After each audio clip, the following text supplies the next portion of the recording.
খলিফা হারুন ও রশিদের শাসনকালে বাগদাদে আলে কুজাই নামে এক বণিক বাস করত। সারা জীবন পরিশ্রম করে সে অনেক টাকা সঞ্চয় করেছিল। তারপর একবার কয়েকজন প্রতিবেশী মক্কায় হজ করতে যাবে শুনে তারও মক্কা যাবার খুব ইচ্ছে হলো। কিন্তু সঞ্চিত অর্থগুলো কোথায় নিরাপদ আশ্রয়ে রাখবে সে নিয়ে হলো সমস্যা। প্রতিবেশীদের কেউ কেউ বলল, অর্থগুলো খলিফার নিকট রেখে যাও। আবার কেউ বলল, কোনো বিশ্বস্ত বন্ধুর কাছে রেখে গেলেই হয়। এসব শুনে অনেক চিন্তা ভাবনা করে আলী একটি বড় কলসি কিনল।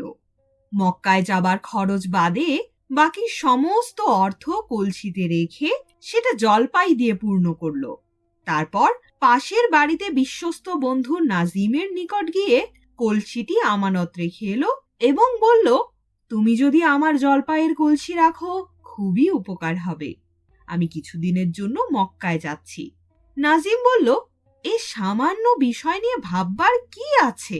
তুমি কলসিটি এখানে রেখে নিশ্চিন্ত মনে মক্কা শরীফ যেতে পারো। এই বলে খুশি মনেই বন্ধু নাজিম আলীকে নিশ্চিন্ত করে বিদায় দিল।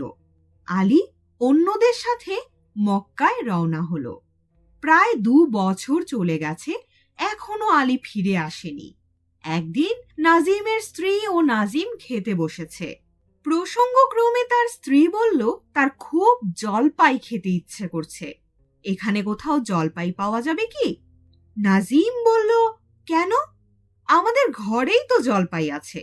সেই যে বন্ধু আলী 1 কলসি জলপাই রেখে গেছে, তা থেকে কয়েকটা নিলেই তো হয়। স্ত্রী বাধা দিয়ে বলল, কি দরকার পরের আমানতের জিনিসে হাত দেওয়ার? তুমি বরং বাজার থেকে কিনে আনো। নাজিম বলল, 2 বছর হলো আলী গেছে, এখনো তার কোনো খোঁজ পাওয়া যায়নি। জীবিত আছে কি না কে জানে। এগুলো খরচ করে নতুন জলপাই এনে না হয় কলসিটি ভরে রাখলেই হবে। এই কথা শুনে স্ত্রী আর অমত করল না।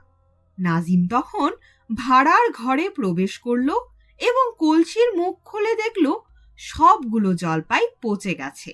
নিচে ভালো থাকতে পারে ভেবে সে কলসিটি উপর করে ঢেলে দিল। কিন্তু এ কি, জলপাই কোথায়? এই যে রাশি রাশি সোনার মোহর! নাজিম খুশি মনে সমস্ত মোহর ঢেলে তার সিন্দুকে তুলে রেখে দিল। তারপর বাজার থেকে 1 ঝুড়ি টাটকা জলপাই কিনে নিয়ে কলসিতে ভরে রাখল। কদিন পর আলী মক্কা থেকে ফিরে এলো এবং বন্ধুর বাড়ি গেল। বন্ধুর বাড়িতে খাওয়ার শেষে বন্ধুর নিকট থেকে কলসিটি চেয়ে বাড়ি নিয়ে চলে গেল। বাড়ি গিয়ে আলী দেখল কলসিতে একটি মোহরও নেই। উপর থেকে নিচ পর্যন্ত শুধু টাটকা জলপাইয়ে ভর্তি। বিষণ্ণ মনে আলী আবার নাজিমের কাছে গিয়ে মোহরগুলো ফিরিয়ে দেওয়ার জন্য অনুরোধ করল। নাজিম বিস্ময়ের ভান করে বলল, সে কি বন্ধু, তুমি আমার কাছে জলপাই রেখে গেলে, এখন মোহর চাচ্ছ? ব্যাপার কি? আলী তখন বন্ধুর নিকট পুরো ঘটনা খুলে বলল এবং মোহরগুলো ফিরিয়ে দেওয়ার জন্য বারবার তাকে অনুরোধ করল। কিন্তু কিছুতেই কিছু হলো না। বহু অনুনয় করা সত্ত্বেও মোহরগুলো ফিরিয়ে দিতে নাজিম রাজি হলো না। অগত্যা আলী কাজীর দরবারে গিয়ে নালিশ জানালো। কাজীর তলবে নাজিম বিচারালয়ে হাজির হলো। কাজী প্রশ্ন করলেন, তুমি আলীর গচ্ছিত কলসিটি ফিরিয়ে দিলে, ওর ভিতরের মোহরগুলো দিচ্ছ না কেন? নাজিম বলল, হুজুর, ও আমার কাছে 1 কলসি জলপাই গচ্ছিত রেখেছিল, তা তো পেয়েছেই। আমি তো কলসির মুখ খুলিনি, কি করে জানবো ওতে কি ছিল? কাজী বলল, আলী, তুমি যদি প্রমাণ দিতে পারো যে তোমার কলসিতে জলপাইয়ের নিচে মোহর রেখেছিলে, তবে অবশ্যই তা পাবে। কিন্তু আলী কিভাবে প্রমাণ করবে যে তার কলসির ভিতর জলপাইয়ের নিচে মোহর রেখেছিল? তা তো আর কেউ জানে না। কাজী হতাশ হয়ে ফিরতে হলো। কিছুদিনের মধ্যে সারা বাগদাদে এ ঘটনার কথা ছড়িয়ে পড়ল। একদিন খলিফা হারুনুর রশিদ নিজ অভ্যাস মতো উজিরের সাথে বেড়াতে বের হয়েছিলেন। সেদিন ছিল পূর্ণিমা রাত। জ্যোৎস্নার আলোয় চারদিক আলোকিত হয়ে উঠেছিল। খলিফা ঘুরতে ঘুরতে দেখলেন এক স্থানে কতকগুলো বালক চাঁদের আলোয় বসে খেলা করছে। কৌতূহলী খলিফা সেখানে দাঁড়ালেন। বালকের মধ্যে একজন বলল, ভাই চলো আজ আমরা আলী ও নাজিমের বিচার খেলি।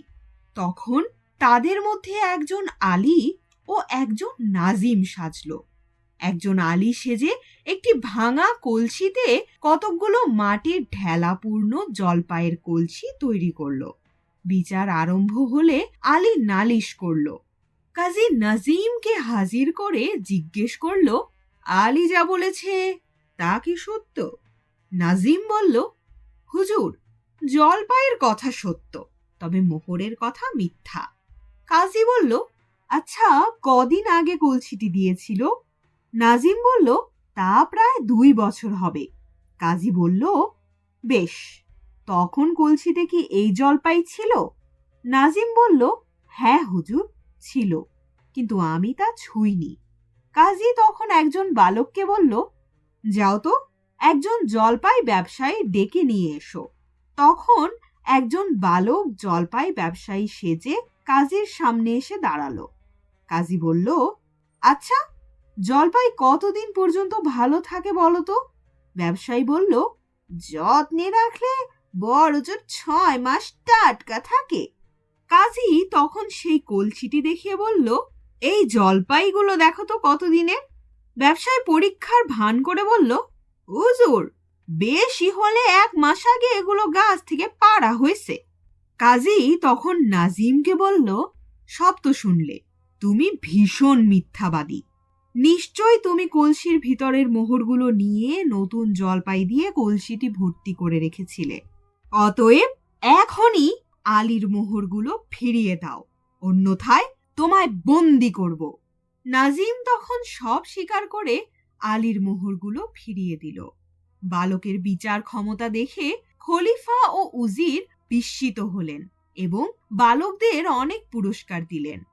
খলিফা বালকদের বললেন, বালকেরা, তোমরা আগামী দিন আমার বিচারালয়ে গিয়ে আলী ও নাজিমের বিচারটি করবে।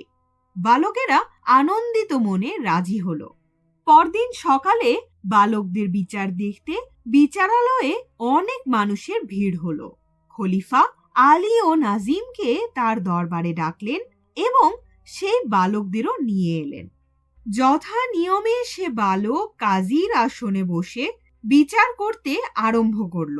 গত রাতের মতোই সে সঠিকভাবে বিচার করে নাজিমকে দোষী সাব্যস্ত করল। তখন নাজিম বাধ্য হয়ে তার সকল অপরাধ স্বীকার করল এবং আলীর মোহরগুলো ফিরিয়ে দিল। দরবার শুদ্ধ সব মানুষ তখন সেই বালকের প্রশংসা করতে লাগলো। খলিফা তখন খুশি হয়ে সেই বালকের শিক্ষার দায়িত্ব নিলেন এবং বড় হলে তাকে কাজীর পদ প্রদান করে পুরস্কৃত করলেন।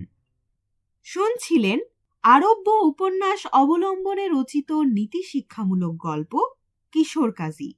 পাঠে ছিলাম আমি তাফান্নুম তানজিম শিফা।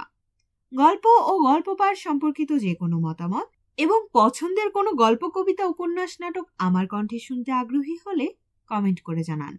গল্পটি ভালো লাগলে বন্ধুদের সাথে শেয়ার করবেন, কারণ ভিউ, লাইক, সাবস্ক্রাইব আমাদের প্রতিনিয়ত কন্টেন্ট তৈরিতে অনুপ্রেরণা যোগাচ্ছে।